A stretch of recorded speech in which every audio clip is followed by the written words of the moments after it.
I just got You good? thumbs up. Okay, great. You can always rely on Harrison. I do have the best sight line, yes. Okay, so it is 7 o'clock. So I'm going to call the October 1st, 2025 meeting of the Meridian Township Environmental Commission to order. So welcome, everybody. Chair McConnell unfortunately could not be here this evening, so I'm going to be chairing the meeting tonight then. So we'll go ahead and start with the roll call. Alrighty. Good evening, everyone. I am Township Staff Liaison, Jack Hughes, Project Engineer, and I'll go through our roll call here. Starting with our chair, Bill McConnell, we know is absent. Then we have our vice chair, Yuman Lee. Present. Present. We have Commissioners Tom Frazier. Here. Present. Commissioner John Sarver. Here. Commissioner Richard Mixchek. Present. And Trustee Nicholas Lenz. Here. Commissioner Laura Belleal. Present. And Commissioner Cynthia Peterson. Present. And Commissioner Harrison Baton. Present. Again. Sorry. All right. Great. So we're really excited this evening. We have a couple of presentations. And so the first presentation is going to be from Davis, is that Coy? Coy and Christine Russell from the Montessori Radmore School, who's going to give us an update then on the green grant that they've received. All right. So this guy, forwards and backwards. Wait, do that. Forwards. Okay. All right. Hi, my name's Davis Coy. I'm responsible for the buildings and grounds at Montessori Radmore School. That's Christine Russell. She's our program director, and she's also filling in as a lower elementary guide while another staff member's on maternity leave.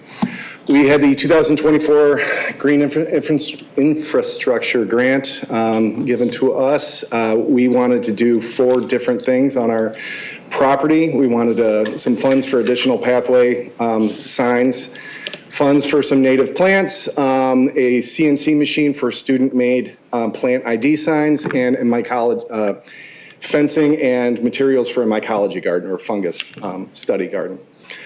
The first one that we did were for signage. So just a little overview of our school. This is kind of how what our school looks like. We have a nature trail that encircles our property. It's we are sitting about 9.5 acres-ish, and we have 14 signs, now 15 thanks to the grant, that are spread out randomly that are interpretive nature signs, and we call this trail the Pathway to Discovery.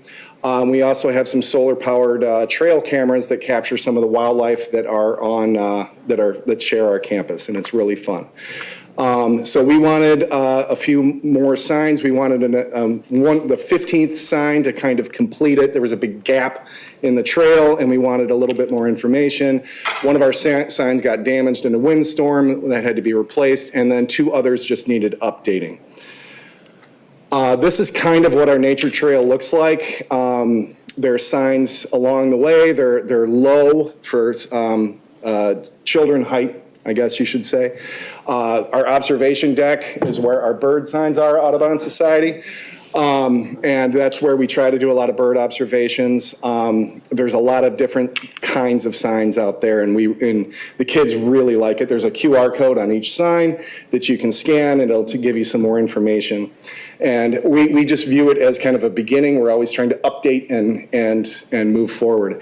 These are some of the critters on campus that are eating the trees that I plant, that I've captured by our wildlife cams.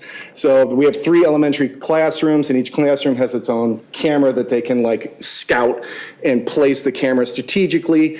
I included this slide because these are all from the same camera, all at the same location, and there's a coyote, a fox, a skunk, a possum. They're all going in the exact same spot. We think this is really cool. This is a great example of what we're trying to do. This is a reptile sign, and in the upper right hand or left hand corner, there's a picture of an eastern milk snake. I found this eastern milk snake really close to it, and this is kind of what we're trying to do. We're like, that's what that is. This is what its name. If you want more information, you can Google it, and we can talk about it. And then it bit me. Maybe I shouldn't pick up snakes, I don't know. This is the sign we designed that we wanted done to add to be our 15th sign. It was about decomposition. We're always trying to teach the kids, but in kids speak, like what this is, what is it doing? And these are things that you can actually see and study. This was when it went into production, this is what the sign looks like, and now this is where the sign lives. And you can see kids after school every day with their parents, and they're talking, pointing. And just so you know, there is no good picture of maggots that you can find, okay? That's not completely disgusting. But we did our best. This was the sign that was damaged. This was our previous tree sign. So we wanted to replace that. But as I said, this is a beginning. We tried to update it. We put more facts on there, made it a little bit more interesting. And so that sign got replaced. This is our mycology garden sign. We updated it for the new mycology garden. All the pictures of mushrooms were taken on our campus. So these are all growing on our campus, and we think that's pretty neat too. So that sign is brand new, and that's where it lives, and that's our new mycology garden where they actually grow fungus and study it. And then we updated our welcome sign to incorporate the decomposition sign and the updated materials. This is what the design looked like when we were planning it. This is in production, and this is where it lives. So that's where our nature trail begins. And parents and staff and kids walk this trail, and they can go through 3 different ecosystems on campus. And the second part was funds for native plants. As we were discussing over here, we have lots of invasive species on our campus that are just taking off. Buckthorn is my #1 enemy. It grows, nothing browses it. The deers can't, or the birds cannot process the berries, so it goes right through them and they germinate. Nothing eats it, it goes everywhere. So when we remove these invasive plants, we don't just want to leave a bare area. So we try to plant something that's intelligent and for a school, something that's good for the wildlife there. Like for example, this is our reptile sign. Right behind it is a bush honeysuckle plant. And there are native bush honeysuckle, but that is invasive.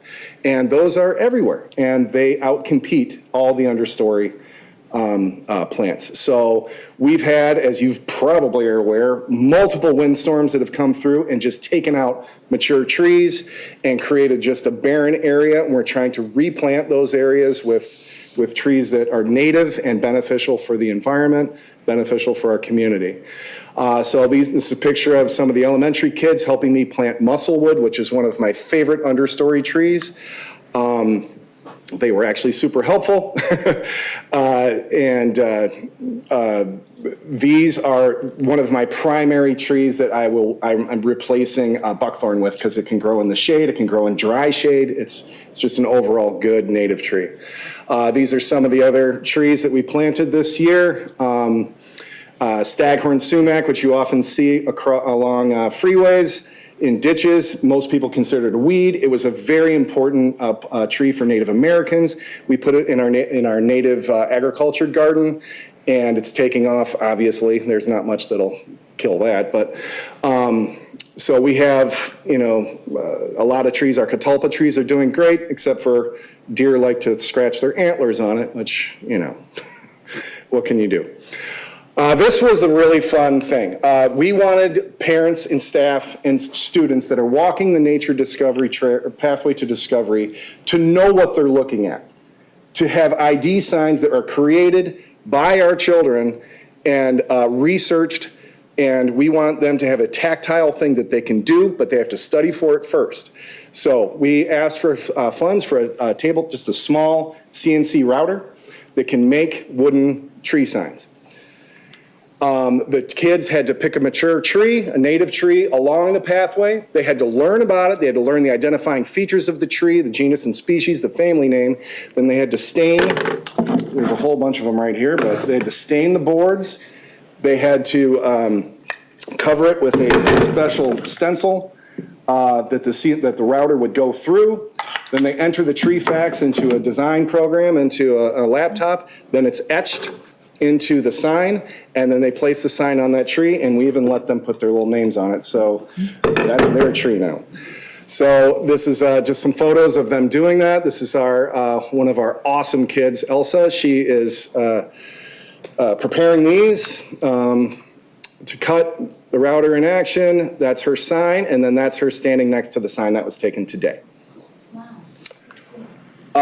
The fourth part, I'm going to have Christine come up here and talk about the mycology curriculum because that's way beyond me. But what we needed was the browsers on our campus, the deer, the bunnies, the raccoons, anything else, were eating all the things that we were trying to grow, specifically mushrooms. That's our biggest competitor are the browsers. And so we asked for some funds to create an enclosure to try to have an outdoor study area for these for fungi. So that'll advance. Oh, okay. Thank you. Thank you. Kind of the first thing that I wanted to talk about is Jane Goodall died today, and I thought that it was very fitting that we had this meeting tonight because a huge part of what Montessori said, and also Jane said, was that we're stewards of the earth, and that it is the human's responsibility to make sure that we are taking care of the earth. And that is what we are trying to do with all of these kids, which is lovely. The mycology garden was really the idea of Jackie Artuso, who should be here, and I'm talking in her stead. She's out on maternity leave, and she has a certificate in mycology. I often will take pictures on my walks, and I will send them to her, and I will make her ID them. But children are fascinated by mushrooms and other fungus. If you take a child out into the woods, they are going to find all the small things that are hidden in the ground, and that is what they find.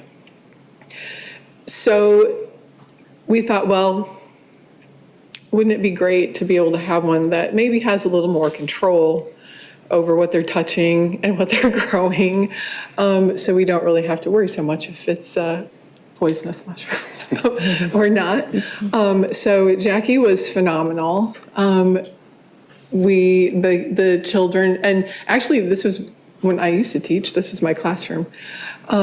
These are 4th, 5th, and 6th graders, so that's our upper elementary.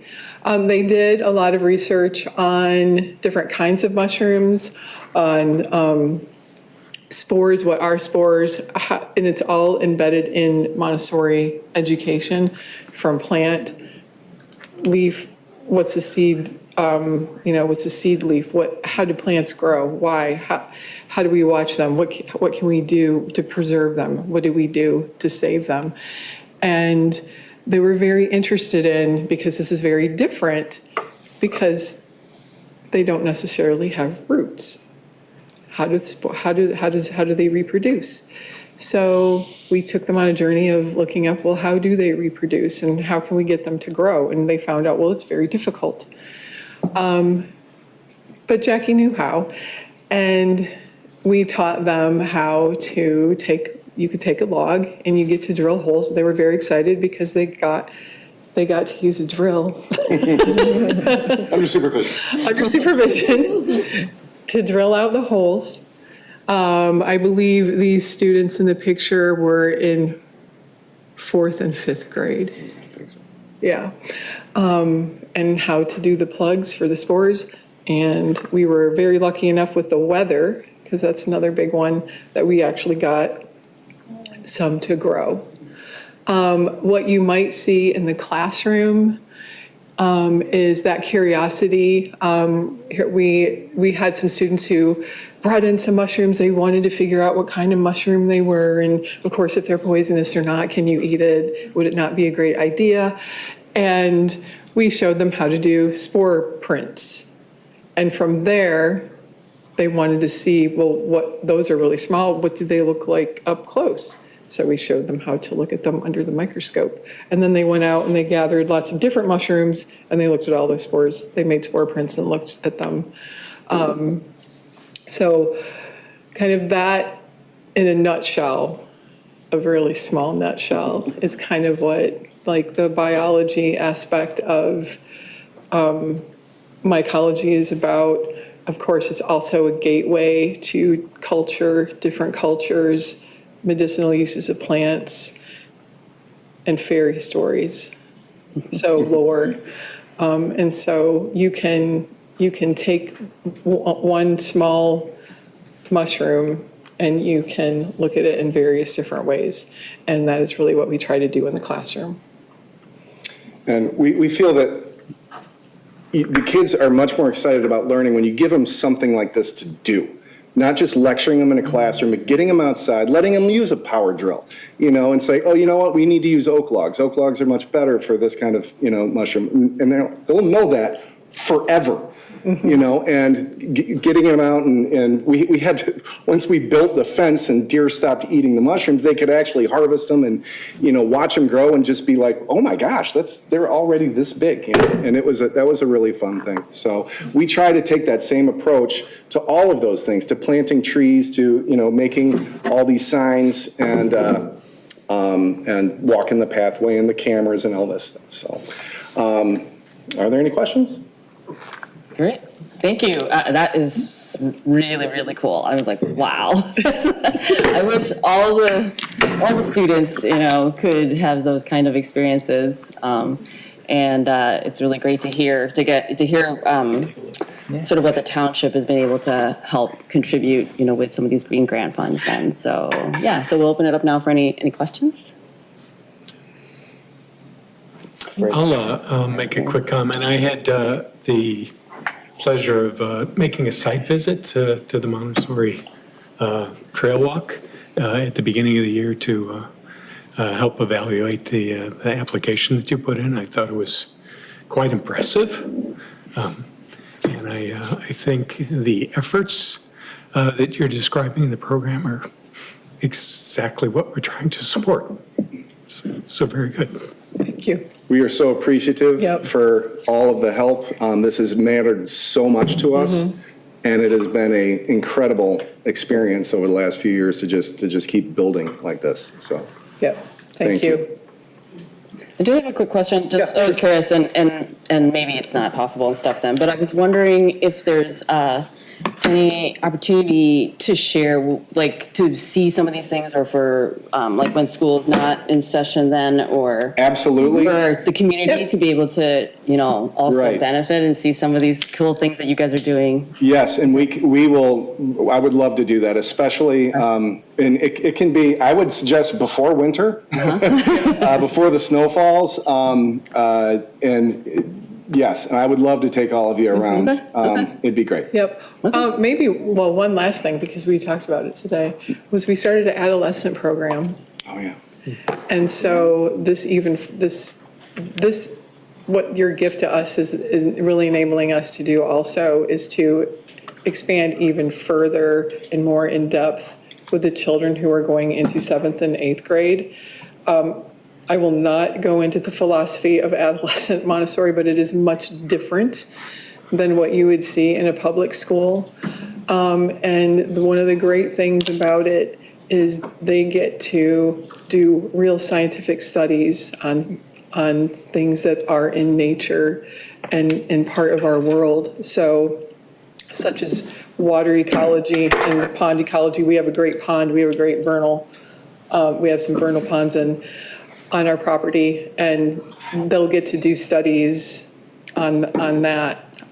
They can do studies on native gardening. They can do studies on just any number of things that are on our property. They are great caretakers of the greenhouse that we have, and they help like the little toddlers with planting and pulling weeds, and can help Davis also eradicate some of the invasive species that are on our property. Elsa actually is one of them, and we just started that program this year. So we have 2 students, We'd like her to stay forever. and we would like her to stay forever. That's great. Thank you. Yeah, Thank thank you. you. Thanks for the presentation. Yeah, that's really awesome. Okay, so then we have a second presentation tonight from the Capital Area Audubon Society Board, Linda Smith, and talking about Bird City, Michigan. Oh, and some more people too. Thanks. Let's see. Last one.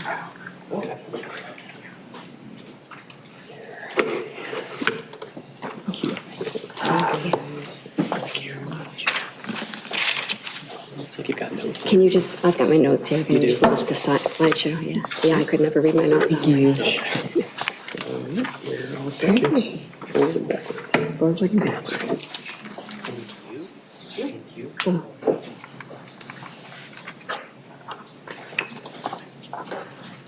Thank you, Nick. Of course. Hi, everyone. My name is Linda Smith. I work for Michigan Audubon. I'm the Director of Partnerships, and I'm also the coordinator for the Bird City, Michigan program, and that's what I'm here to talk with you about.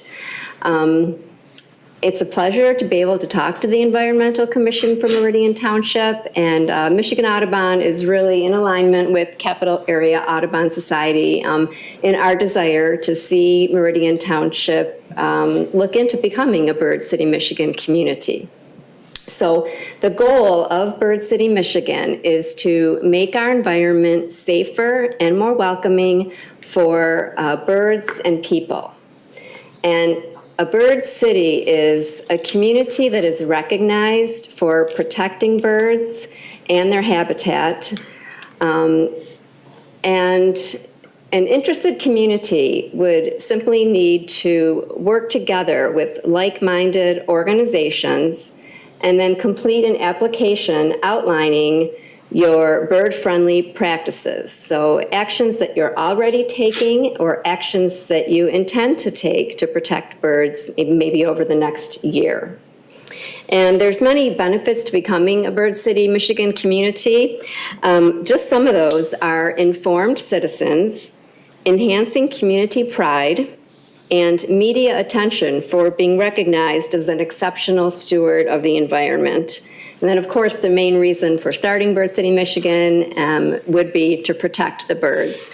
Birds are in significant decline, and we've actually lost over 3 billion birds in the last 50 years. So the American Bird Conservancy and Environment for the Americas, they run the Bird City Network. And there are already 16 Bird City programs in the Western Hemisphere. There are 13 Bird City programs in the United States. There are also Bird City programs in Brazil, Mexico, and Colombia. And then within these Bird City programs, these 16 programs, there are already 200 Bird City communities. And these can be cities, townships, counties, and some campuses as well. And then these 200 bird cities, together they've completed over 2,600 bird-friendly actions last year.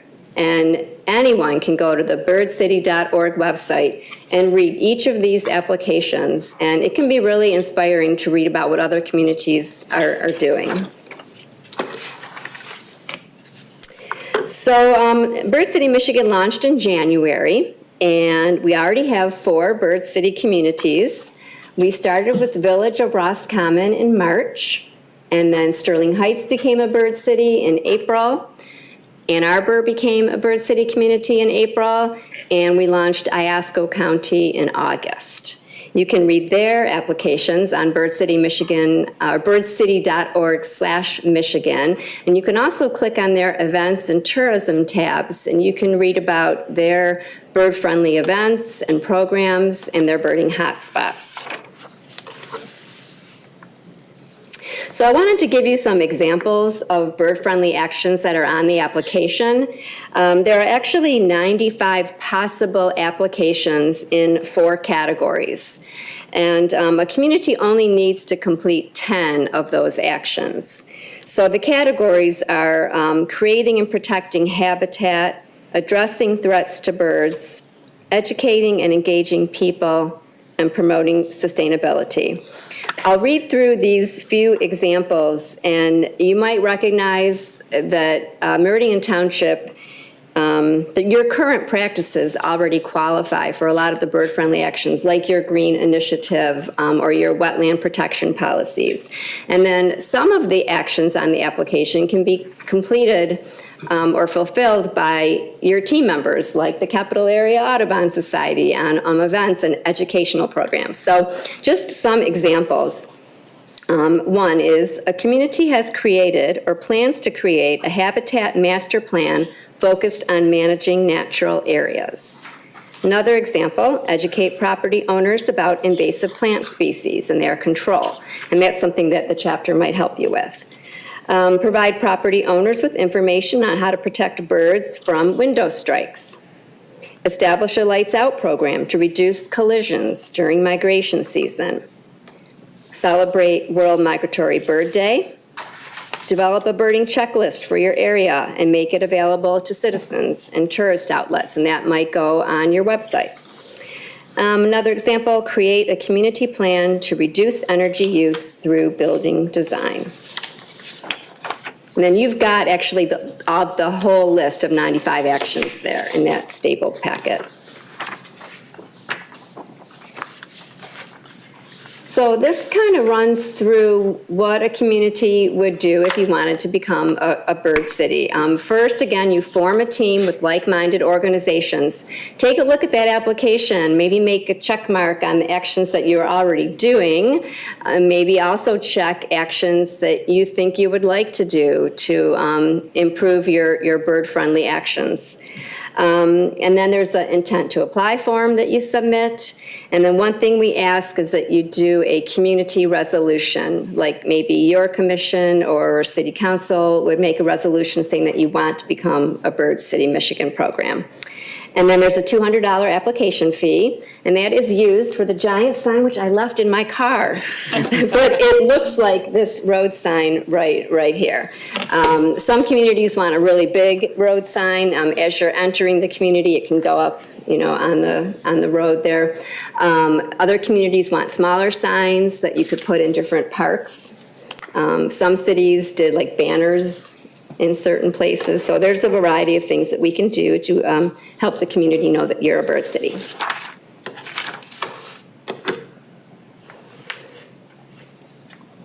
I wanted to cover, again, media attention, because that's another benefit. So the Village of Roscommon, our first Bird City community, they've received a lot of media attention. They actually were recognized as a finalist in the Michigan Municipality League's Community Excellence Award. And then Big Rapids, they got picked up by a local newspaper at a meeting just like this. I think it was their city council meeting. They got some press coverage. And then the results, of media attention are to help the township get the word out about your commitment to protecting nature. And once you would become a Bird City, Michigan community, there's a designated website for your community. You can list your birding hotspots, your events, and your programs, and the idea is that it could attract more birders, more nature enthusiasts, and as they hang out in your community, hopefully they will spend money here.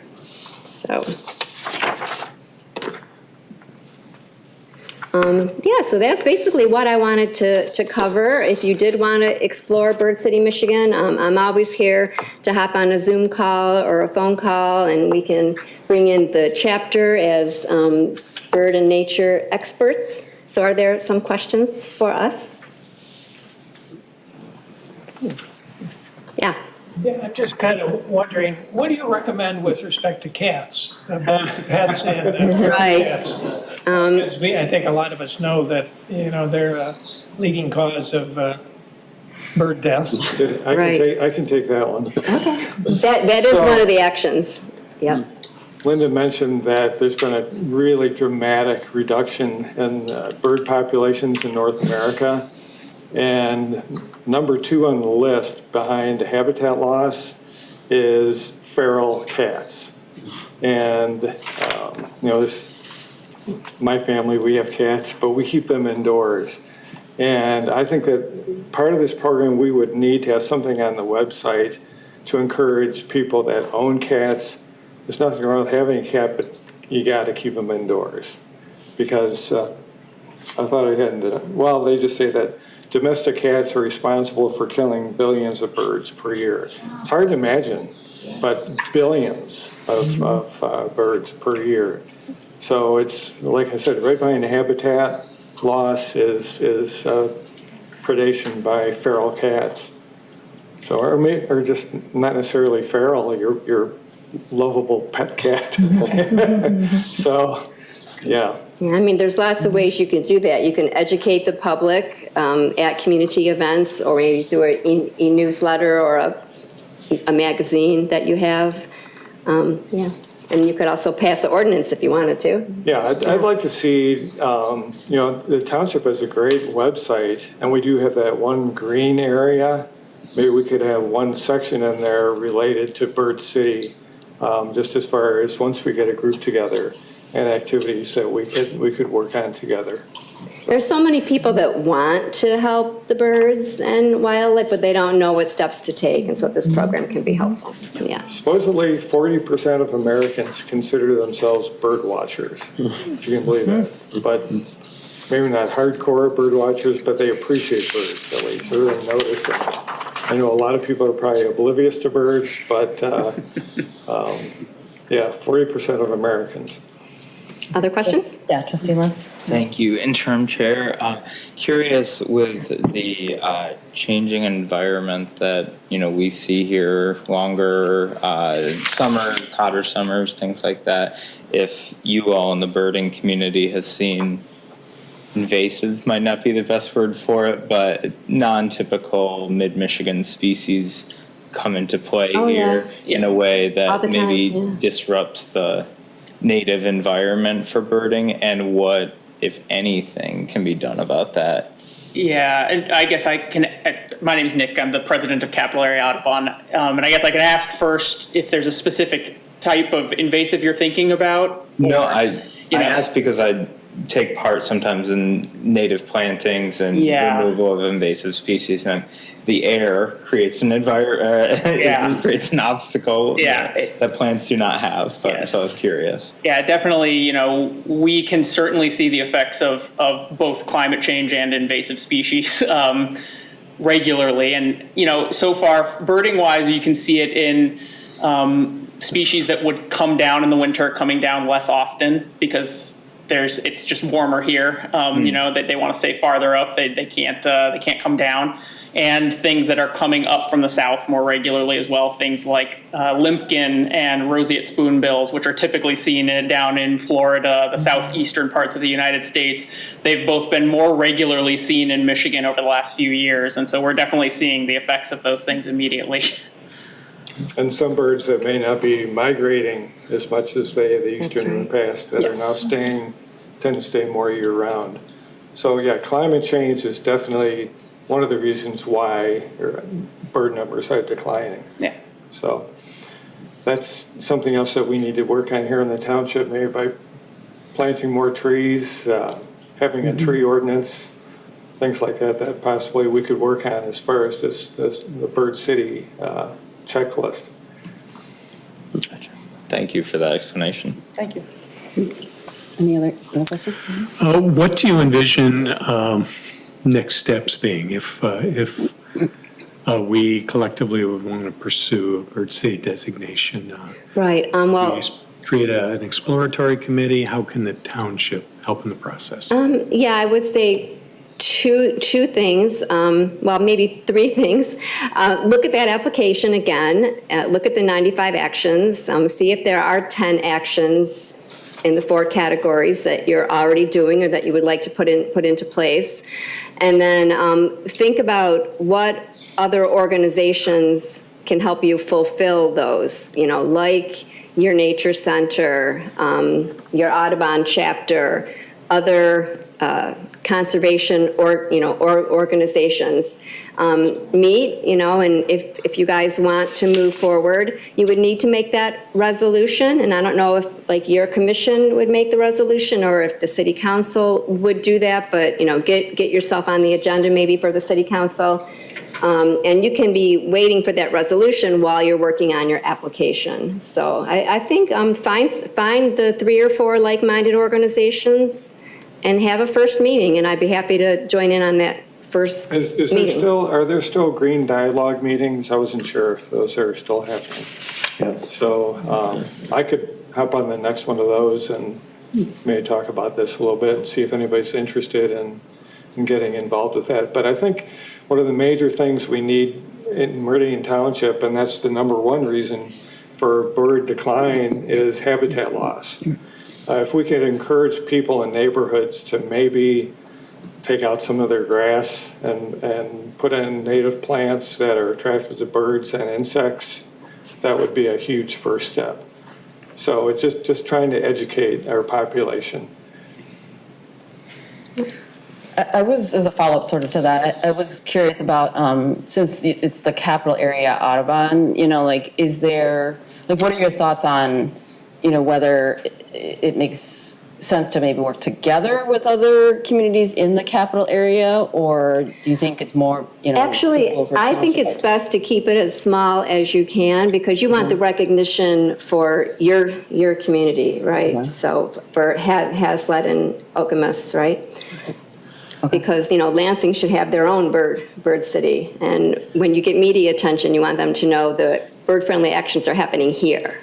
You want people to come to your parks. Yeah, early on in the discussion with Capital Area, Linda reached out to Capital Area Audubon. We're a chapter of Michigan Audubon.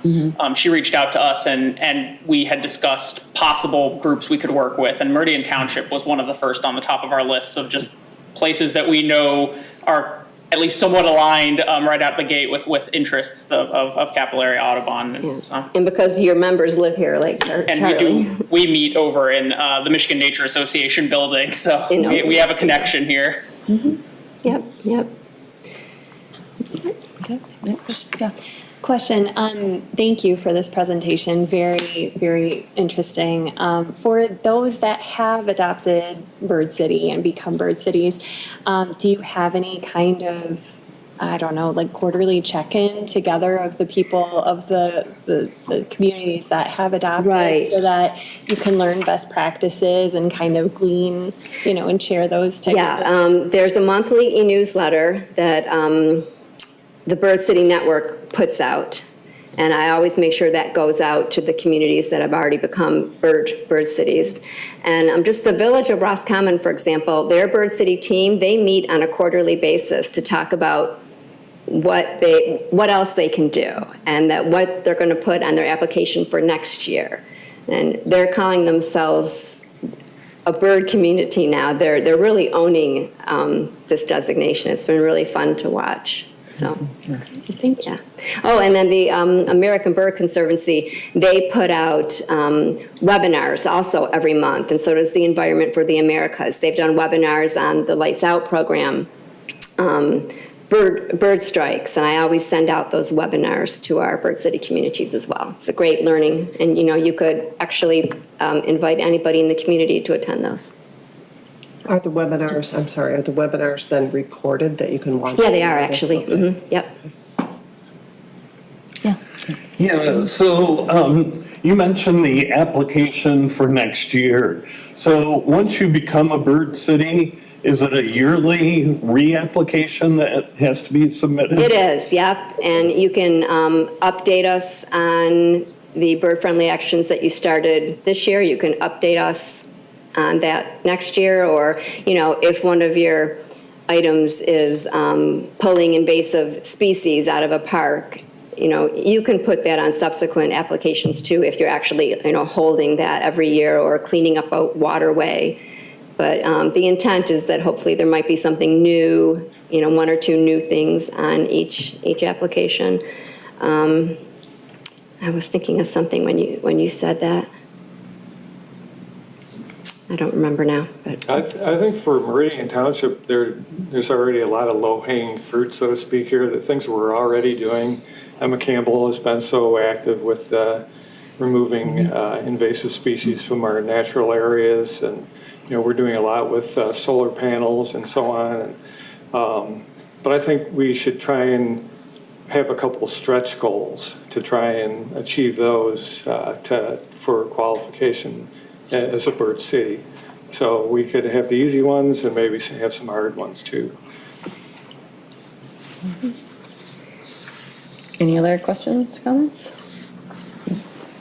Just maybe one out of curiosity. Are there any considerations for bats in here too, or For what? for bats? Or is there enough overlap, or provisioning for birds maybe does enough for them too? We don't have that as an action item, but we do have communities that are tree cities, monarch cities, and yeah. I would also comment that, not to be too corny with it, but what's good for the goose is good for the gander. That's true. The native Right. plants will help to bring back the insect populations that have been lost, and that's nice for the bats, So there is that kind of overlap in those things, and so that would be my thought. So yeah, again, we just think it's a great way to increase community pride and bring more people to the community. So yeah, I'm happy to answer any questions anytime. Great. Okay. One more question? Yep. Yeah, I'm just wondering, do you plan to talk to the Parks Commission or maybe Parks Department staff? I would. A lot of their activities kind of relate. Right, yeah, I mean, I would be happy to, but that would be maybe part of your team. So your team might be someone from this commission, someone from Parks and Recreation, someone from the Nature Center, someone from the chapter. There you've got your team, so, yeah. Just to follow up on that, I serve as a liaison to the Park Commission, so I'll make sure to report back to them and see if we can Okay, get something going there. all right, Thank you. thanks. Okay, thank you. Thank you so much. Great, that was awesome. So the next thing on the agenda is any citizen comments or addressing agenda items or non-agenda items. We do have one person. Yeah, feel free to go ahead and go to the podium, introduce yourself, your name, and My name is Beth Bechtel. I live in Haslett, Michigan. Dear environmental commissioners, I respectfully ask that the Meridian Township ensure health and safety policies and procedures are developed for solar panels and battery energy to prevent local brownfield toxic industrial waste and to protect and safeguard Meridian Township residents' health. Solar panels can contain the toxic heavy metals lead, aluminum, tin, cadmium, and other toxic materials, and batteries can contain the toxic heavy metals mercury, lead, cadmium, nickel, lithium, cobalt, graphite, etc. As a result, at the federal level, the United States Environmental Protection Agency, the EPA, has end-of-life solar panel regulations and management and battery disposal policies. At a local level, nearby St. Clair County, Michigan, has health department regulations pertaining to solar panels and battery energy pollution and decommissioning. It is ideal that local Meridian Township lead our state and nation with solar panels and battery energy health and safety policies and procedures, which is both expected and welcomed by our community residents. Additionally, in May of 2025, the potato growers of Michigan released a public statement urging, I quote, policymakers, developers, communities to prioritize solar siting on rooftops, end quote. Also in this public statement, quote, one critical concern relates to food safety. When solar panels and systems are eventually removed, small fragments of plastic and metal may remain in the soil, end quote. With the very serious concern of solar panels and batteries generating the pollution of excessive industrial toxic waste that contaminates through releasing these toxic heavy metals into the soil, land, and waterways, questions to be asked are as follows. Number one, What are Meridian Township's policies and procedures to ensure that all current and future solar panels will be placed and installed on building rooftops and off of our pristine township soil and land to minimize and eliminate soil, land, and water pollution and contamination? Number 2, what are Meridian Township's policies and procedures to ensure proper decommissioning of the solar panels and/or batteries to return the land and our properties within the township to their useful and natural condition prior to what existed before solar panels and/or batteries installation and construction, specifically detailing and including the removal of all above and below surface infrastructures? Number 3, what are Meridian Township's policies and procedures to prevent and eliminate all audio and visual pollution created by solar panels and batteries in installation and construction? And number 4, what are Meridian Township's policies and procedures to properly and responsibly recycle solar panels and batteries at the end of product life? Again, please, I respectfully ask that Meridian Township ensure these health and safety policies and procedures for solar panels and battery energy are developed to safeguard our township residents' health. Thank you. And I have the supporting documents, so can I give those to the committee? I think so, yeah. Sure. Mhm. I can take this. Great. Thank you.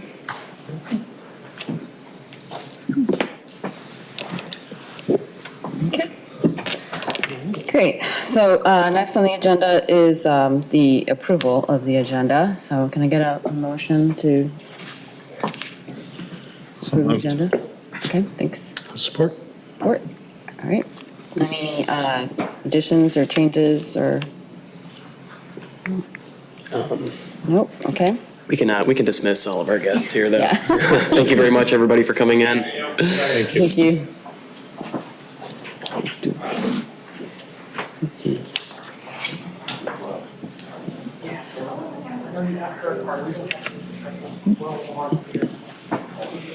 Okay, so, are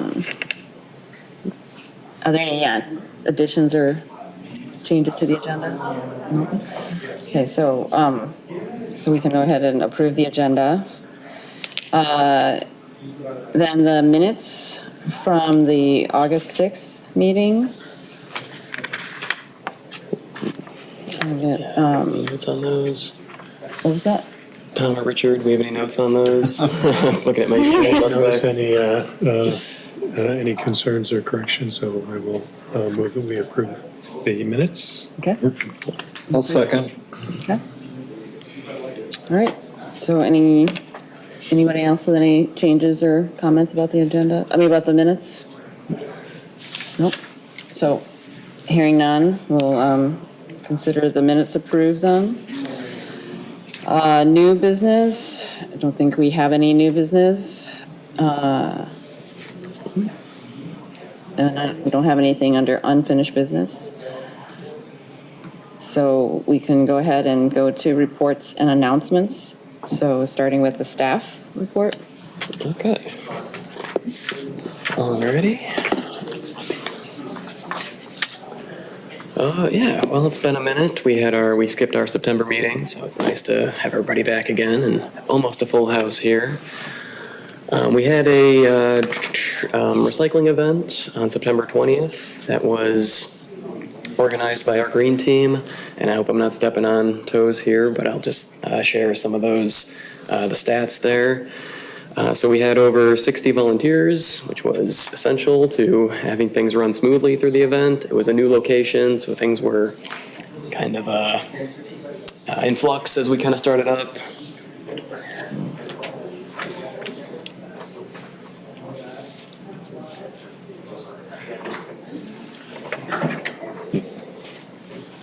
During our meetings, the IT director is here before anyone and after everyone leaves. Amador's. Thankless job. So appreciate it. Yep. Yeah, and aside of those, with those 60 volunteers, new location, new setup, new challenges, we didn't really have any major hitches. We had over 600 participants or community community members come through, not just from Hazlet and Okemos, but from surrounding counties as well, which we consider a win. And we ended up with 21,000 pounds worth of assorted electronics throughout that. And I think our total bill for recycling everything was about 6,000 or so, and we collected 3.3 thousand in donations throughout the event. So we about halfway offset the costs, which is, I think, better than we've ever done. So yeah, some serious success there. A big thanks to the green team. Other township news. Oh yeah, go ahead. I was curious if doing it in bulk creates a better rate for us in terms of cost to recycle those materials as a way to encourage people to participate even more rather than doing it on their own. I believe so. Okay. Yeah. Okay. And I think on their own, we just have the one recycling center. We have a couple other, that are accessible, but it's nice to just have a focal event that we can try to get everybody to. Doing it this way too, in bulk, we can offer a little bit of a discount on like the conventionally difficult to recycle things like TVs and monitors. If you go to Best Buy, they'll charge you $30 to take those things, whereas we can accept a donation of $20 because we're doing it in mass. Thank you. That's what I was curious about. Sure. So yeah, one small example there. Any other questions or comments on the recycling event, I guess? Well, just mention that, I participated as a customer, I guess, dropping off a lot of electronic stuff. And whenever I participate in these activities, I'm always impressed how well organized it is and how smoothly it goes. So I think, thank you for all the green team members and staff, because I think you do a great job. Thanks. Yeah, Tom and Harrison were both there all day, so yeah, huge thanks to them. Yeah, I couldn't do it without the green team. That's great. Yeah, other kind of major news. I think the last time we had gotten together, we had recently in August, we had sat down with Consumers Energy to talk about their renewable energy program. So something the township was considering joining as a way to kind of shortcut our way to that 100% renewable energy goal we have set for 2035. The quick and dirty of the program is Consumers is looking to build new solar and wind fields, mainly solar here, and they're essentially looking for some buy-in, some townships and corporations to help subsidize or offset those costs. So they offered us the opportunity to join this program where we would pay an additional rate per month on our electricity fees for the township, and those costs would go into building the solar facility and would essentially be would change our electricity purchasing from Consumers to be entirely green produced as the program kind of scaled up. We had a deadline of September 30th to join.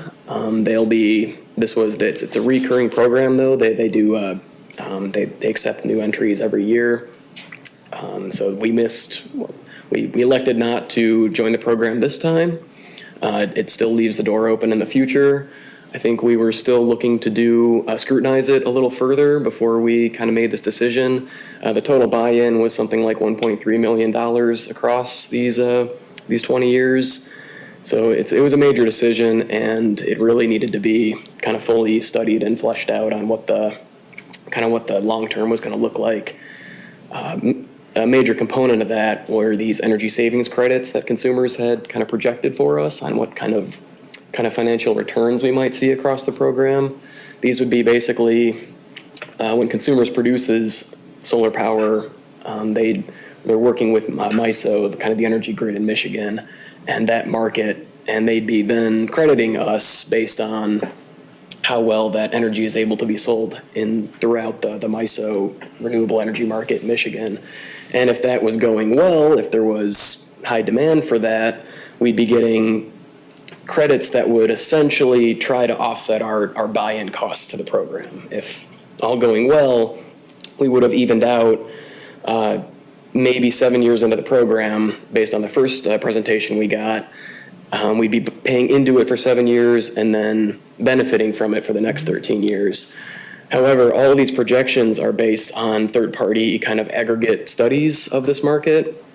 And between consumers' presentation in August and their presentation in September, the projections had wildly changed. And instead of the township paying into the program for 7 years and then benefiting for 13 years, we were now paying into the program for 15 years and only benefiting for the last 5 years. So considering how volatile those projections were, I think we made the right call in taking some more time to evaluate this. I'll let Nick. And I just wanted to point out for anyone who may want to see more specifically related to that presentation itself and what came before the board on, it looks like that was our September 2nd meeting. I have a lot to talk about since we last chatted. You are welcome to watch that board meeting on Home TV YouTube channel. Board members, we all came forward with questions and I think echoed a lot of what Jack is getting at here. And so you can learn more about that. It's not to say that we might not enter it in the future, but as another liaisonship that I'm on, which is the Elmswa board, was also approached about this program. And I know Elmswa, that board has directed staff to speak with Michigan State, who is a part of this program with consumers, to see what we can discern about the contracts because of exactly what Jack is referring to with the somewhat wild changes in projections and offsets. So again, that is the September 2nd board meeting. It's a about half-hour presentation, so feel free to watch that YouTube video. But appreciate you giving me the start of the runway there. Sure. I can let you take it from there if there's anything else in there. I guess I'll just mention, just on that township meeting, I was really impressed with Scott Hendrickson's ability to just kind of read right through the lines on that presentation there. That really impressed me. Yeah. It's a potentially very cool program, but I'm glad that, especially with Dan's questions previously, and then the rest, the board brought forward a lot of concerns that we want to raise, because in a way this would be all of these municipalities bonding the project might be a way to think about it, which would benefit consumers. It would benefit us as well, but it's something to consider if it makes sense for us. But So why did the projections change so dramatically? Because the number of organizations that were going to pay the into rating agency kind of set that determination as to what they think the marketability, because basically you're agreeing to help them build this green energy. That green energy is then entered into the marketplace as any other energy, and depending on what rate you sign and lock in on, it might be way up here or down here, all over the place. We would get the same amount of savings no matter what, but if you catch on a downturn, that savings could be, just round numbers like 100,000 a year, or, if you catch on an upturn, a higher number. So does that have anything to do, or their projections have anything to do with the surveys that come out from Consumers Energy to customers that ask about their preference for green energy and they don't care about green energy kind of thing? So that has, to my understanding, that doesn't affect this. Okay. No, it is more to do with the marketplace for energy and the cost to build a project like this, a program like this, which is relatively new they're only a third or fourth year into it. So I expect each year it becomes maybe less lucrative, but also less volatile. But again, we as a board did not want to be rushed into signing something with 2 to 3 weeks notice. Yeah. So, and much to the staff's happiness, I imagine, as well. Cynthia, another note there is I think those studies are looking at just kind of green energy production kind of forecast into the next couple decades there. And it's like any supply and demand. If more and more people start to embrace solar, then suddenly solar credits aren't worth as much, and we'd see actually probably less return on that. So it's. I'm curious, you mentioned Michigan State? does this. Yeah. Is that right? Yep. Yeah. Is someone chatting with them, and who's the contact there? I'm just curious. Township did actually sit down for a virtual meeting with them to kind of discuss kind of their thoughts and feelings on it. But kind of like how I mentioned, they're only a few years into the program, Consumers is, so they actually haven't built any of their facilities yet. They're still in the recruiting phase. So MSU they're a part of the program, but they don't have any data yet. They haven't seen any, and they don't have any real numbers to share with us. And is that their energy department specifically that they chatted with, or is that more the sustainability area? I'm just curious to know who's the contact, who knows more about that. Yeah, that was not revealed in the conversation, but I sat in on either. Sorry to say. That's okay, thanks. Anything else from staff reports? I think those are the big ones. As far as that one goes, though, I think the township was interested in just kind of getting a thermometer reading on what the commission thinks about just almost maybe just like the idea of a project like that, kind of just weighing out, is the commission interested in achieving that 100% goal? Is that the priority, or would there be more of a priority on Meridian Township creating its own production, building its own solar so that we can both produce our own energy, get better returns on that, and also have a better PR stance. It's easier for people to pat themselves on the back when they drive by our big solar tiles or see them on the rooftops and go, yeah, that's my township. We're trying to go green. Look at us go. Whereas the consumers program is more abstract than that. You might see a little something on your energy bill that says this, energy came from a green source, but it just doesn't have that same kind of visceral impact that building tiles does. So just kind of wanted to pose the question out there, kind of, without looking at the nitty gritty, the numbers, just the idea of a project like this. Is this something the commission is kind of more towards or maybe leaning away from? A note that I would add, if you don't mind, Interim Chair, is, the point raised by our member of the public here is that, this would be funding a large, they don't reveal where they would plan on building this, but let's say Harrison, Michigan, for sake of the conversation. We're talking about a massive solar array that would join Consumers' large portfolio that is out of sight, out of mind. Some folks might not want solar panels in the community, so I did want to point that out as an alternative reason to support this if we do have people who maybe, for whatever their own reasons might be, not want to have solar panels in their community. So, True. I think it seemed like she was more concerned with solar tiles that were going onto fields. Thankfully, the township has no current plans to do that. But it's a good point, though. That's something to consider. And also addressing that concern, there have not been any need to decommission solar panels that are owned by the township yet. So I did want to point that out in addressing that concern there. But it would be a service that we would pay for if that need ever arose. So, please. You want to share their thoughts? Take a stab at it. Yeah. I guess, to kind of try to answer your question, maybe it's a combination of both, because I think it's going to be kind of difficult to get to 100% with just the township doing their own projects.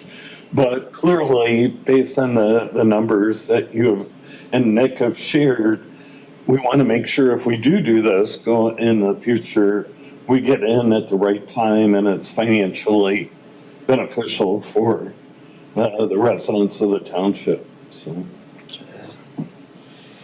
And I also think that given the concerns that the community member brought up, that I think that those things should be addressed to the public before any decision would be made, just to have that communication and that education out there, rather than have it on the heels of some decision that was made. I agree. I also think that, that messaging, just as you were saying, Trustee Lentz, that, we haven't needed to decommission anything of what we currently have to make that clear, to the community. I think that's important. my personal thought is, I think because it's so volatile, we need to do our homework for sure. I think it's, you're right to pump the brakes. We need to investigate. We need to hear from other groups that what have their experiences been, so we can make the best informed decision. And I think, what's the return on investment? I mean, we don't want to pour all of our money and perhaps, rush into anything. We really want to, understand whether we would be fully at the mercy of jumping into this and unsure of what our return on investment may be. I think also it's a really early program, so maybe,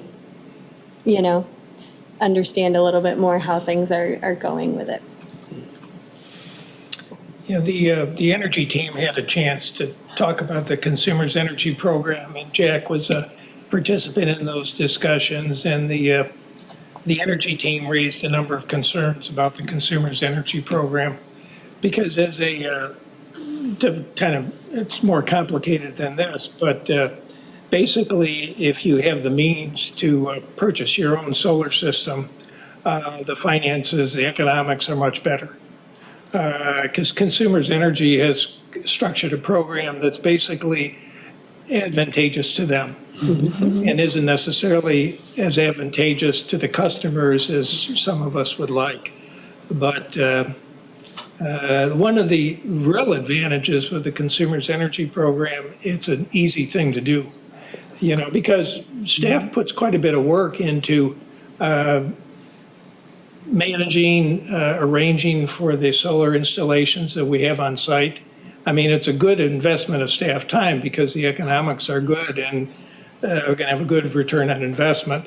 But I could see why a number of communities would want to go with Consumers Energy, because basically it's an easy way to get to 100% renewable energy. From my perspective, it's not the best way, but it's easy. Yeah, so. Well said. Harrison, Richard, any thoughts? The only thing I would add is that from what I've heard and what I've learned, it sounds like it's primarily a financial decision. It was kind of described as a bonding arrangement in order to finance the building of a solar array facility that in the end would generate funds for the community.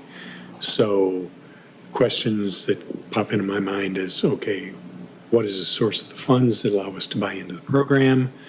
Is a millage necessary for that? Or would it come out of general funds from the township? So I think all those questions need to be asked to ensure that it is a smart investment. Yeah. Do you happen to know the? I would say, based on what I remember from the presentation at a little while ago now, a month ago, I can't imagine a millage would be necessary for this. I think we're talking about funds equivalent to, if it were to be a millage, similar to like the land preservation millage fund, which is so minuscule as compared to so much of the rest of our funding. With that said, I don't have the exact numbers in front of me, but I believe you said 1.5 million over 20 years was kind of the ballpark that they had given us. So it is a relatively small amount as far as the township budget goes, of course. Right. Yeah, I think it was 66 grand per year, something to that effect, additional to our already, substantial power bills. So I think percentage-wise, it may not be a lot, but kind of to John's point, and what the energy team brought up is, if you're just looking at it financially, it makes a lot more sense to build and operate your own solar tiles. That again comes with, maintenance and overhead, whereas Consumers Program doesn't. That's their big pull. But yeah, thank you very much for your thoughts. I just want to add, I would love to see, my preference would be if we could just put solar on, the rooftops of all these big buildings and build it would be great, I think, if we could have our own solar, but I'm also okay with, if we need to to supplement, to meet those goals, I would be okay with buying into the consumer program. I think I think part of that for me too is that seeing how can we help more residents in the community also, be able to take advantage or participate more with solar. And so if there's a way to incorporate that into all the, the economic and decisions, like building a package together that would, benefit would fund the township's, energy needs, but a way to supplement that for some of the community as well. By buying into this program, maybe, then that'd be something maybe to think about. And then I think, also, like everyone else said, about considering some of these other potential issues with maintenance and disposal and all that then, so. Yeah, one thing to consider about the 100% renewable goal too is that, let's just think in terms of, let's say, with on-site installations, we get to 70%. Okay, yeah, and it gets harder and harder to get to 100%. But we want to keep in mind the fact that Consumers Energy is now obligated under state law that their power will be 60% renewable energy.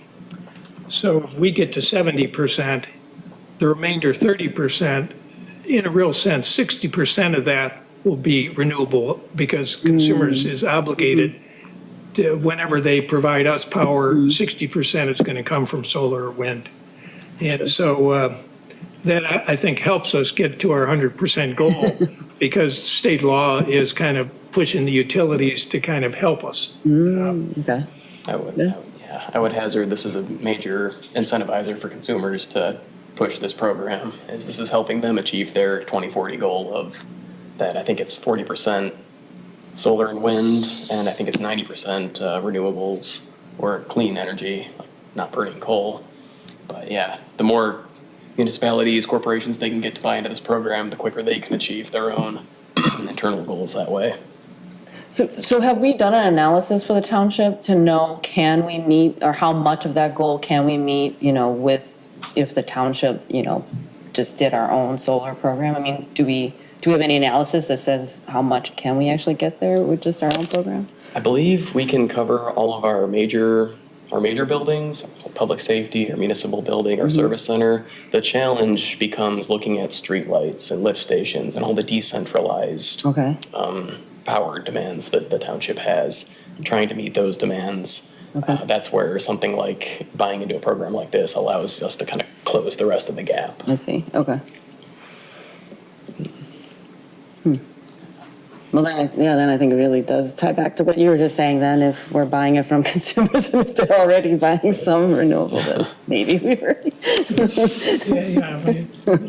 You could see why consumers, though, even though they have this mandate from the state, how they'll want to, has been pointed out, finance their solar projects. And it's good public relations too, to kind of give this option to cities, individuals, that if you'd like to have green power, we've got an easy way for you to do it. We'll just increase your bills a little, and you're kind of making a contribution, which is true. It's just, again, depends on, for either a homeowner or for the township, what's the best choice, right? The best option. All right, well, yeah, thank you again, everybody, for just kind of chipping in or weighing in a little bit on that. That really does help. Okay, great. So next, we have the reports from the liaisons for the different groups. So first is Township Board update. I will try to keep everything as short as I can, considering the length since the time we met. On the August 19th board meeting, I'm only bringing this up because of the talk of birds. We did pass a rooster regulation that limits roosters in the urban core of Meridian Township. So if you have one, I would recommend finding a new home for it. It was brought about because of a couple inciting incidences. And we also received the food rescue Lansing presentation that this group had previously received. On September 2nd, we talked quite a bit about the consumers program that we just spent some time on. I also want to acknowledge that the parking lot landscaping standards have been updated. That is a long process of making, of not having such rigid parking lot standards in Meridian Township. You may know there's about 3 billion parking spots in the United States or something to that effect. It is immensely bad for runoff and the environment in general. So Meridian is reducing those parking lot sizes needed and also making it easier for native plants and foliage in general to be put in. Rain gardens, are fairly common and beneficial. And then on the most recent meeting, on the 16th, we had a long presentation about the township budget, which the plan is to vote on that for adoption next Tuesday on the 7th. So that was about an hour, the first hour, if you are interested in watching that video on home TV and YouTube. And of course, the proposed budget is available for digital viewing on the township website. But the township did, did reduce its budget slightly, trim some of the programs that we were no longer needing across the board, outside services mostly, and the only staffing positions that were released were either related to the federal funding that was running out at the end of last year and this year, as well as former liaison Leroy, his retirement brought about some, but other than that, mostly consolidation of departments, making sure people can do multiple different kinds of things. For instance, apartment inspector versus non-apartment inspector, things like that. One thing I would like to point out from that budget that I think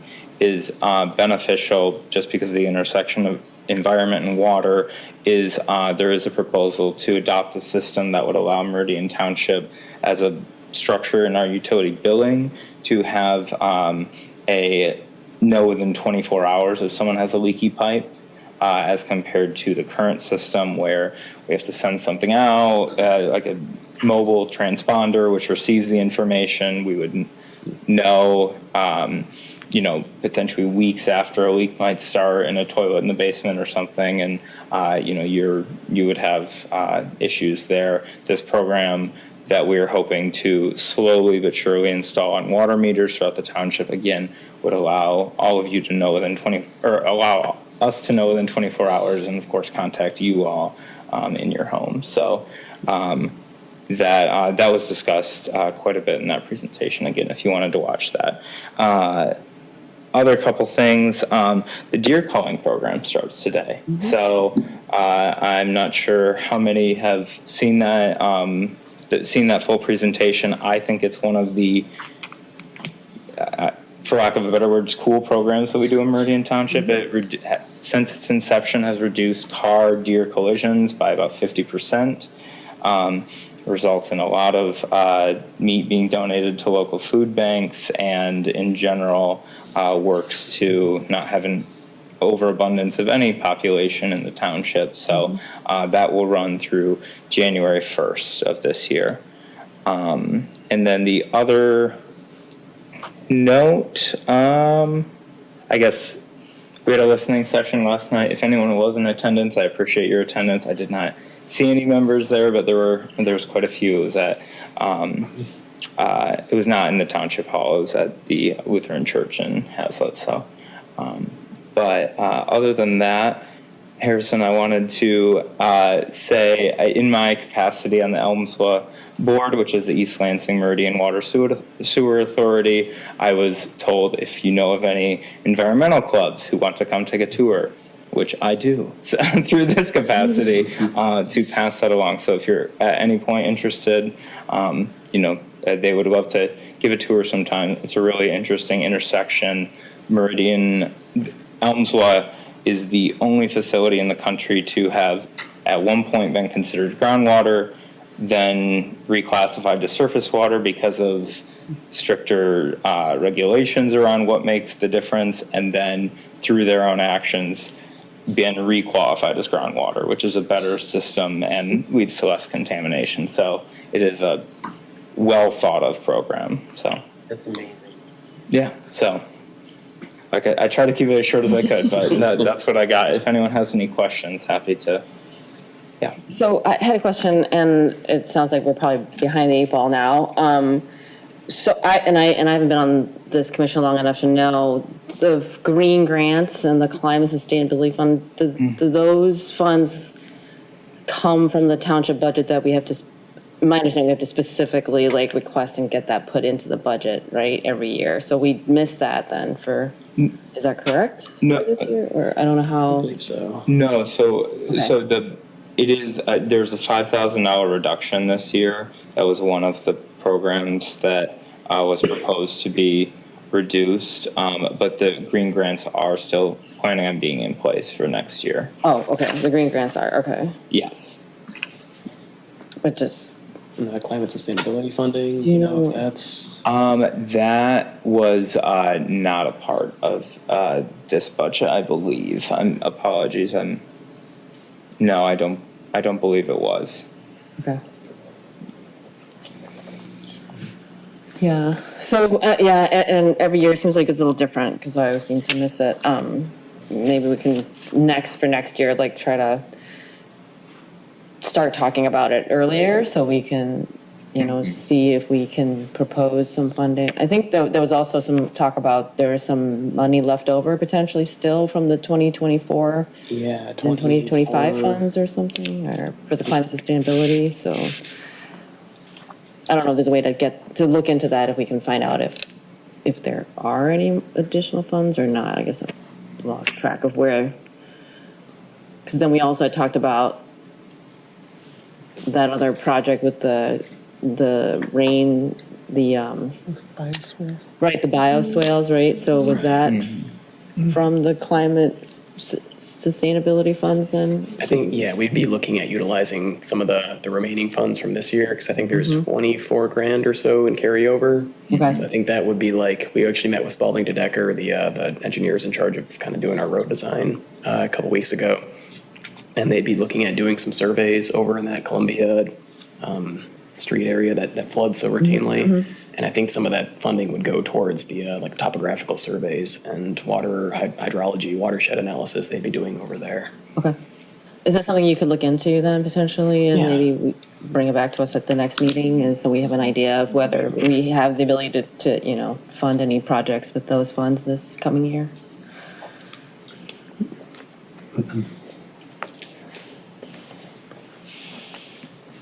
Okay, great. Thanks. Planning Commission, that normally would be Chair McConnell, who's not here, unless anyone else here was on the last Planning Commission meeting and wants to share any updates. Okay, then Land Preservation Advisory Board, so that's me. The Land Preservation Advisory Board, we met on August 13th and also on September 10th. A couple things that came up during those meetings that might be of interest to this group. We talked about a prescribed burn at Legg Park, which is adjacent to the Red Cedar Glen Preserve. So this is a park and not a preserve. It has some, kind of areas that has some pretty good like native vegetation and could really benefit from a burn. We have burned at Red Cedar Glen Preserve before, but it sounds like we have not burned at Legg Park. So the proposal is to, especially if we're going to burn at Red Cedar Glen, is to maybe just kind of include, that area within Legg Park as well. So there's been some, I think they're going to talk about it. I don't know if maybe they've already talked about it at the last Parks Commission meeting, or they're going to talk to Parks then to get approval, but also talk about how to fund the burn. because the land preservation, that millage for land preservation includes funds for stewardship on land preserves, but little uncertain about funding stewardship then on parkland. So we talked about maybe there's some cost share potentially between land preservation and parks. A question came up about green grants. Could we potentially use green grants as cost share for some of that? I think they're still in discussion, but anyway, I think the estimate right now is anywhere between 5,000 and 9,000 total for the burn, and it's sort of depending on, it's like an economy of scale. So just because you add, like double the acreage doesn't mean you double the cost. So it's per acre, it's going to make it more economical to potentially do a bigger area. So I was like, I don't know enough about the green grants, if that could be, but I said I would bring it up with the commission if we need to look into that as a potential option. We've been talking about renaming the Cornell Sweetwood Preserve. That's a new preserve over by the Cornell Elementary School that we recently, I think in the last couple of years, purchased. And Cornell Sweetwood was just like a temporary name, so we're coming up with a permanent name for that. And then there was a community member that came to one of our meetings, one of those meetings, asked the board to consider purchasing a property that the township currently owns by the central fire station and designating that as a land preserve. And then Emma did email me last week that she got a bid estimate for making some additional wetland signs. That was part of that original proposal or project that was funded with the 2024 funds then. So I asked her to check with Dan because I wasn't sure, how much funds were left in that original allocation then. So there might be some additional wetland signage, and I'm thinking about having her, I'm gonna see if she would come and do like a presentation to the commission and kind of give us an update on the wetland signage and other wetland education efforts in the township that she's been working on. And that's it. Questions? Nothing new from Brownfield. Nope, nothing from Brownfield, okay. Parks Commission? For Parks, since we last met, there have been 2 meetings of the Park Commission, August 12th and September 9th. So I'll try to briefly summarize both. At the August 12th meeting, a new staff member of the Park Commission was introduced. His name is Ben Barashko. He's serving as a township coordinator for the Red Cedar Water Trails project. Jumping into that job, doing an energetic job at it. As you remember, the Red Cedar Water Trails project is a cooperative project with local organizations and governments that are looking to add management and coordinate management and add recreational value to the Red Cedar River between Williamston and the MSU campus. Park Commission also added another staff member, a recreational specialist. His name's Alec Zagorowski, and he's assisting in their recreational programs. Director Wazinski reviewed the capital improvement budget, in particular which projects are slated for 2025 and 2026. Playground equipment has been delivered and I believe at this point has been installed at the Towner Road and Ottawa Hills parks, with additional improvements planned for the Marshall Old Park Playground.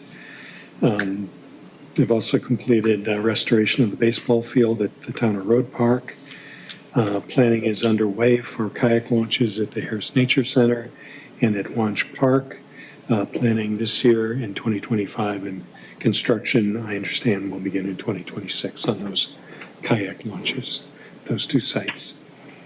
At their September meeting, Katie Adams, who's the superintendent of Park and Land Preservation, gave a really nice informative presentation covering park operations and the staffing, highlighting the impressive work that the 6-member staff does to maintain the parks and preserves. It's a huge job with a lot of different individual roles that they have to play for that. The deer management program was mentioned. The one thing I'll add to that is that they have decided to increase the cull from 300 to 350 animals. And that's a combination of the bow hunting initially and then sharpshooter from the police force to complete the cull. And then finally, what was mentioned is the potential bioswale project in Marshall Park. The Park Commission was asking for an update on that.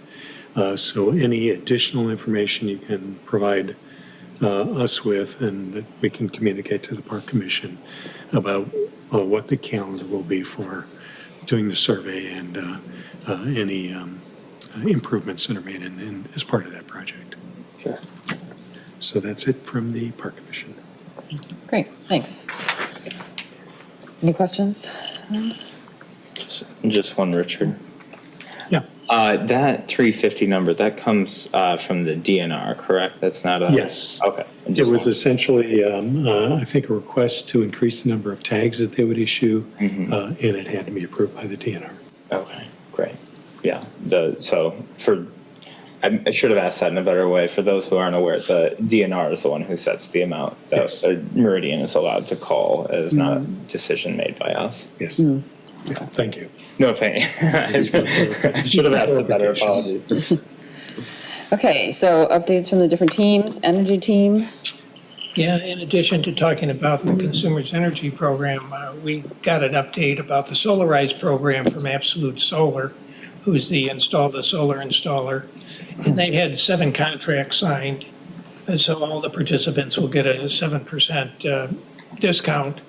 In addition to, they'll still be eligible for the 30% federal tax credit, which is going to, expire for residential at the end of this calendar year. And so Absolute Solar is moving quickly so that the installations can be done and those homeowners can qualify for the 30% plus a 7% discount.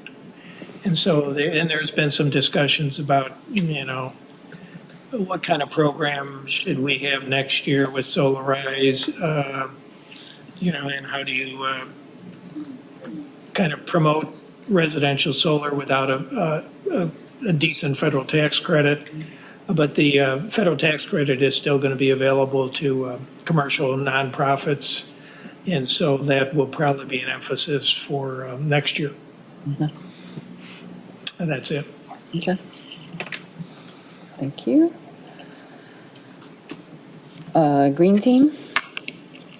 Yeah, I think again, Jack gave a pretty good overview of our electronics event back on September 20th. That's been our key focus for the last month or so.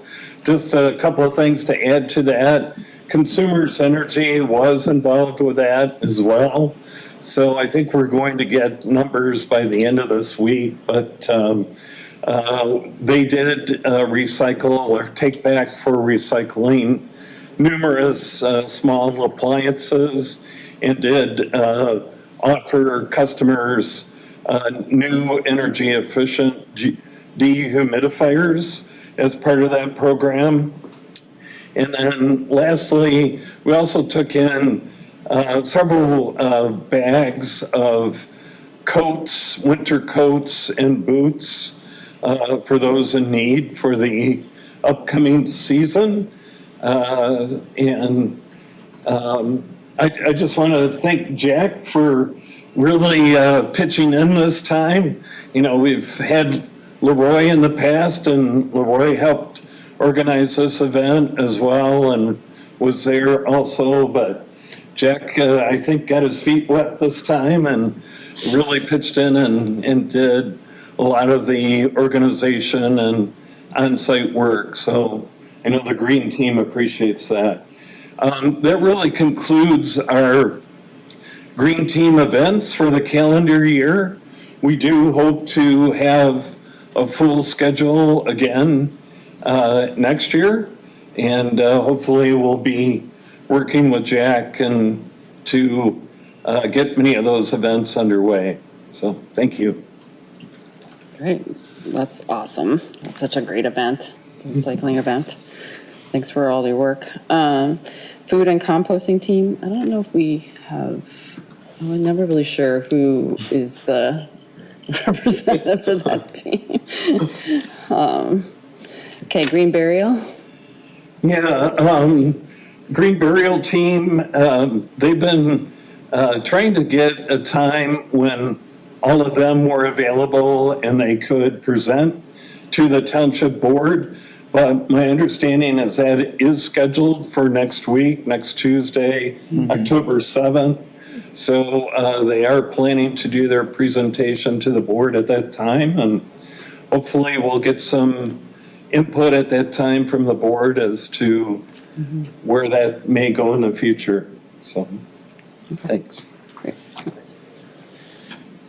Hazlitt, Openness High School, Hazlitt. Well, the year is now fully underway. No boring reports, as was during the summer. We've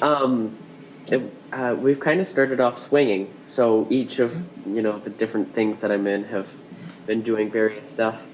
Earth Club, the elementary clubs that I presented about last year, we have started planning and we have gotten our applications for kids to participate this year. That starts early December.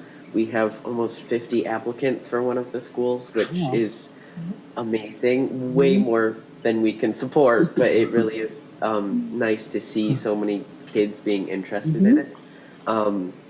And like that, it filled up within minutes of us like sending out the sign up. It was really amazing to see.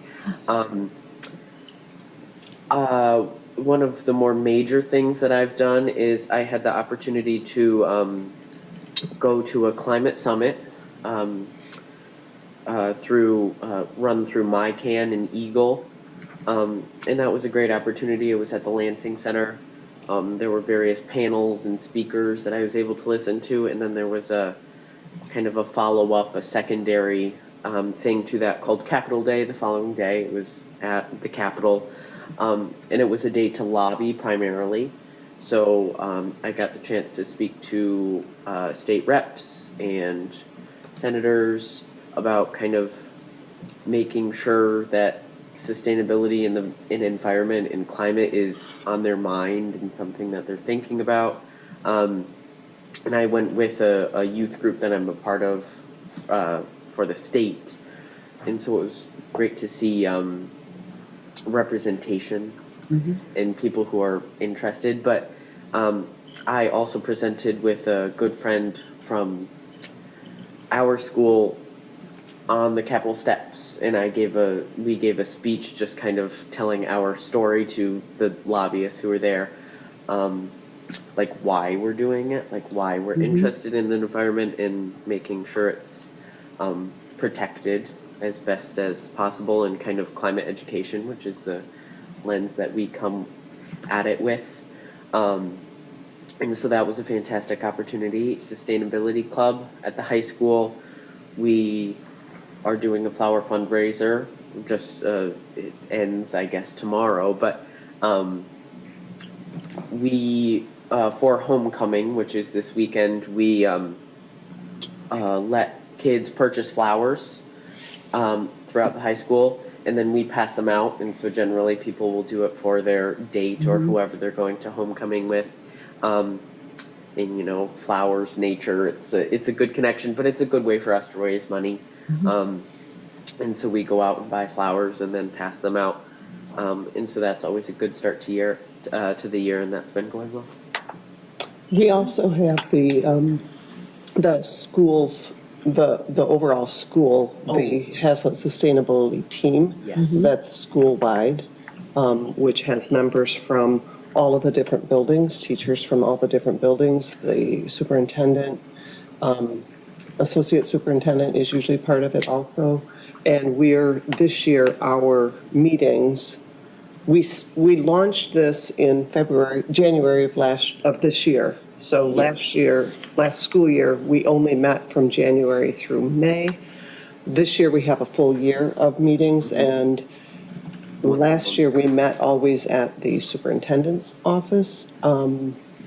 This year, each meeting is at one of the different buildings so that we can see as a team what's going on in the different buildings. One of the goals for all of the schools is to there's a program called Green Schools. And some of our buildings are green schools, but one of our goals is for the entire district to be a green district. So those are exciting things also. What kind of things would qualify, would be part of being a green school?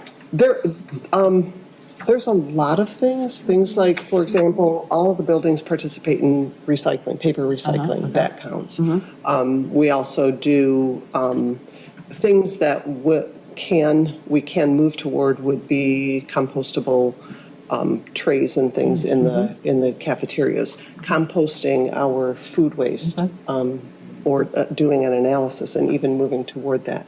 If the school were to purchase, and I think it's on the radar to do this, so if schools purchase electric buses, those sorts of things. But that's a major thing, but there's so many different things that check boxes.